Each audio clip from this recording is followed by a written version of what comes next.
തത്തത്മാനം സജാമ്യഹം പരിത്രാണായ സാധൂനാം വിനാശായ ചതുഷ്കൃതം ധർമ്മ സംസ്ഥാപനാർത്ഥായ സംഭവാമി യുഗേ യുഗേ. സന്തുലിതാവസ്ഥയിലിരിക്കുന്ന ഒരു സമൂഹത്തിൽ അധർമ്മം വർദ്ധിക്കുമ്പോൾ the system will adjust itself. ധർമ്മത്തെ പുനഃസ്ഥാപിക്കാനായി വേണ്ടതെല്ലാം പ്രകൃതി തനിയെ ചെയ്യുന്നു. ഞായറാഴ്ച അവധി ദിവസമായിരിക്കണം എന്ന് തീരുമാനിച്ചത് ബ്രിട്ടീഷുകാരല്ല, ചാണക്യനാണ്. ചാണക്യന്റെ അർത്ഥശാസ്ത്രത്തിൽ നിർബന്ധമായും 8 മണിക്കൂറിൽ കൂടുതൽ ജോലി ചെയ്യിപ്പിക്കരുതെന്നും 45 മിനിറ്റ് ഉച്ചയ്ക്ക് റെസ്റ്റ് കൊടുക്കണമെന്നും വർഷത്തിൽ 1 മാസം മെഡിക്കൽ ലീവ് കൊടുക്കണമെന്നും 10 ദിവസം കാഷ്വൽ ലീവ് കൊടുക്കണമെന്നും അതുപോലെ തന്നെ ഖനികളിലും പട്ടാളത്തിലും ജോലി ചെയ്യുന്നവർക്ക് ആഴ്ചയിൽ 2 ദിവസം ലീവ് കൊടുക്കണമെന്നും വ്യക്തമായി പറഞ്ഞിട്ടുണ്ട്. വിഷ്ണു ശർമ്മ AD 505 എഴുതിയ പഞ്ചതന്ത്രം എന്ന പുസ്തകം അമേരിക്കയിലെ CIA സിലബസിന്റെ ഭാഗമാണ്. ലോഹതന്ത്രമായാലും ആരോഗ്യശാസ്ത്രമായാലും ഗണിതശാസ്ത്രമായാലും ജ്യോതിശാസ്ത്രമായാലും ഭാരതത്തിന്റെ ശാസ്ത്ര പൈതൃകം ഇന്നും പുനർവിചിന്തനത്തിന് വിധേയമായിക്കൊണ്ടിരിക്കുന്നു. ഓക്സ്ഫോർഡ് യൂണിവേഴ്സിറ്റിയിലെ വളരെ പ്രശസ്തമായ ലൈബ്രറിയാണ് ഓഡ്ലിയൻ ലൈബ്രറി. അവിടെ 20,000-ഓളം വരുന്ന ചെറിയ കറുത്ത പെട്ടികൾ സൂക്ഷിച്ചു വെച്ചിട്ടുണ്ട്. 1946 വരെ ഇന്ത്യയിൽ നിന്നും ബ്രിട്ടീഷുകാർ കൊണ്ടുപോയ താളിയോല ഗ്രന്ഥങ്ങളാണ് ആ കറുത്ത പെട്ടികളിൽ സൂക്ഷിച്ചിരിക്കുന്നത്. പ്രശസ്തരായ പല ഗവേഷകരും ശാസ്ത്രജ്ഞരും ഇന്നും ആ ഗ്രന്ഥങ്ങൾ പഠിക്കാൻ ശ്രമിക്കുന്നു. ഹാർവാർഡ് യൂണിവേഴ്സിറ്റിയിൽ 442 ഋഗ്വേദ ഗ്രന്ഥങ്ങൾ സൂക്ഷിച്ചിട്ടുണ്ട്. ലോകം ഭാരതത്തിന്റെ മുന്നിൽ 2 കൈയും നീട്ടി അറിവുകൾക്ക് വേണ്ടി യാചിക്കുന്ന ഒരു ദിവസമുണ്ടാകുമെന്ന് അർത്ഥശങ്കയ്ക്കിടയില്ലാത്ത വിധം പറഞ്ഞവരിൽ ഒരാള് മാക്സ് മുള്ളറായിരുന്നു.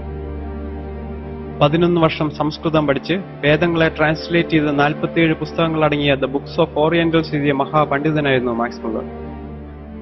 നമ്മൾ യൂറോപ്യന്മാർ അന്ധകാരത്തിൽ ജീവിച്ചിരുന്ന കാലത്ത് ഒരു സമൂഹം പ്രകാശത്തിൽ ജീവിച്ചിരുന്നു. അവരുടെ സംഭാവനകൾ നാം മറക്കരുത് എന്ന് പറഞ്ഞത് ആൽബർട്ട് ഐൻസ്റ്റീൻ ആണ്. ഭഗവത്ഗീതയില്ലായിരുന്നെങ്കിൽ E=mc² എന്ന ഇക്വേഷൻ തനിക്ക് കണ്ടുപിടിക്കാൻ സാധിക്കില്ലായിരുന്നു എന്നും ഐൻസ്റ്റൈൻ പറഞ്ഞിട്ടുണ്ട്. മരിക്കുന്നതുവരെ അദ്ദേഹം ഭഗവത്ഗീത തന്റെ കയ്യിൽ സൂക്ഷിച്ചിരുന്നു.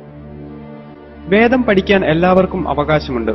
കാരണം വേദം എഴുതിയ വേദവ്യാസൻ മുക്കുവനാണ്. ശ്രീകൃഷ്ണനും ശ്രീരാമനും ബ്രാഹ്മണനായിരുന്നില്ല. വൈതരയൻ ചണ്ടാളനായിരുന്നു. വാൽമീകി കാട്ടാളനായിരുന്നു. ഇവർക്കെല്ലാം വേദം പഠിക്കാമെങ്കിൽ, ഇവർക്കെല്ലാം വേദരചന നടത്താമെങ്കിൽ ബ്രാഹ്മണർ മാത്രമേ വേദം പഠിക്കാവൂ എന്ന നിലപാടിൽ അർത്ഥമില്ല. ജനിക്കുമ്പോൾ എല്ലാവരും ശൂദ്രന്മാരാണെന്നും കർമ്മം കൊണ്ടാണ് ഒരാൾ ബ്രാഹ്മണനായിത്തീരുന്നതെന്നും ഭഗവത്ഗീത പറയുന്നു. ബ്രഹ്മം എന്നാൽ വിദ്യ എന്നാണ്. വിദ്യ നേടുകയും വിദ്യ കൊടുക്കുകയും ചെയ്യുന്നതാണ് യഥാർത്ഥ ബ്രാഹ്മണന്റെ ദൗത്യം. ലോകത്തിൽ 68 ക്രിസ്ത്യൻ രാഷ്ട്രങ്ങളുണ്ട്. 60ഓളം മുസ്ലിം രാഷ്ട്രങ്ങളുമുണ്ട്. 82% ഹിന്ദുക്കളുള്ള ഭാരതം ഹിന്ദു രാഷ്ട്രമാക്കണം എന്നാരും പറഞ്ഞിട്ടില്ല. കാരണം 10,000 വർഷത്തെ പാരമ്പര്യമുള്ള ഭാരതത്തിന്റെ പൈതൃകം ഇവിടുത്തെ ഹിന്ദുക്കളുടേതാണ്, ഇവിടുത്തെ ക്രിസ്ത്യാനികളുടേതാണ്, ഇവിടുത്തെ മുസ്ലിമുകളുടേതാണ്. ഭാരതത്തിൽ ജനിച്ച എല്ലാവരും സനാതന ധർമ്മത്തിന്റെ തുല്യ അവകാശികളാണ്. അമ്മയും മാതൃഭൂമിയും സ്വർഗത്തേക്കാൾ വലുതാണ്. ആ ഭാരതത്തെ കുറ്റം പറയാൻ നിങ്ങൾ കൂട്ടത്തിൽ നിൽക്കരുത്. ഭാരതത്തിന് എന്തെങ്കിലും കുറവുകളുണ്ടെങ്കിൽ അത് പരിഹരിക്കേണ്ടത് ഭാരതമാതാവിന്റെ മക്കളായ നമ്മൾ ഓരോരുത്തരുടെയും കടമയാണ്. രോഗിയായ നിങ്ങളുടെ അമ്മയെ ആരെങ്കിലും കളിയാക്കിയാൽ നിങ്ങൾക്ക് തോന്നുന്ന വേദന നിങ്ങളുടെ മാതൃഭൂമിയെ കളിയാക്കുമ്പോൾ നിങ്ങൾക്ക് തോന്നണം. രോഗിയായ അമ്മയെ കളിയാക്കുന്നത് കണ്ട് ചിരിക്കുന്ന മക്കൾക്ക് മക്കളുടെ സ്ഥാനമുണ്ടാവില്ല. 1000 വർഷത്തെ വിദേശാക്രമണത്തിന് വിധേയമായിട്ടും നമ്മുടെ രാഷ്ട്രം മരിച്ചില്ല. നമ്മുടെ സംസ്കാരം ഇന്നും ജീവിക്കുന്നു.